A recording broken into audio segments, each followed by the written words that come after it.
Il est que, est-ce qu'aujourd'hui, les frères africains qui ont décidé de tourner le dos à l'islam et au christianisme, est-ce qu'ils sont dans leur tort?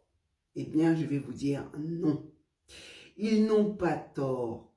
Je vais vous expliquer pourquoi. Parce que cette histoire est intéressante.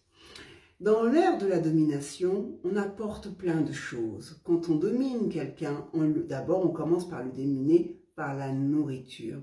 Ensuite, on va le dominer par la culture. Et pour finir le tout, pour tout englober dans une belle salade de fruits, on va le dominer par la religion. Donc dans cette religion, je ne dis pas qu'elles sont mauvaises, attention, elles sont faites pour certaines personnes. Ce sont des religions qui sont parties sur une base, une histoire. Vous vous souvenez justement de cette vidéo où je parle justement des dettes karmiques?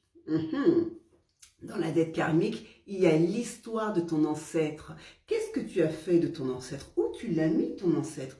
Mais ton ancêtre, c'est toi. Donc, si ton ancêtre est en colère après la colonisation et que toi tu vénères un colon ou des idoles qui viennent de ces colons, ton ancêtre c'est toi. Donc ton ancêtre va t'empêcher de faire des choses. Il va te bloquer. Ou toi-même tu vas te bloquer. Ça c'est une première chose.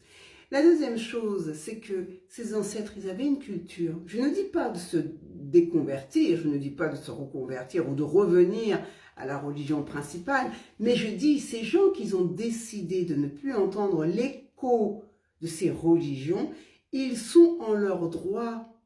C'est ça la réalité. Ils sont en leur droit. Et d'entendre dire des gens qui disent aujourd'hui tu ne veux plus être musulman, tu es un koufar, ou tu ne veux plus être chrétien, tu vas te retourner vers des idoles et c'est pas bien, c'est péché. Non, ces gens-là, j'aimerais le redire encore, ces Africains noirs, ils avaient une culture, ils avaient une base où ils croyaient en Dieu.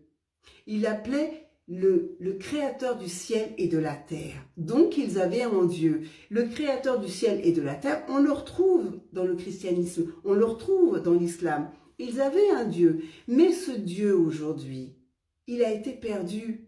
Mais ce Dieu, c'est Allah, c'est Jéhovah et c'est Dieu.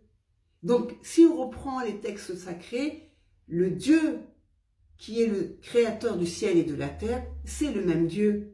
Ils n'avaient juste pas les mêmes mots. Maintenant,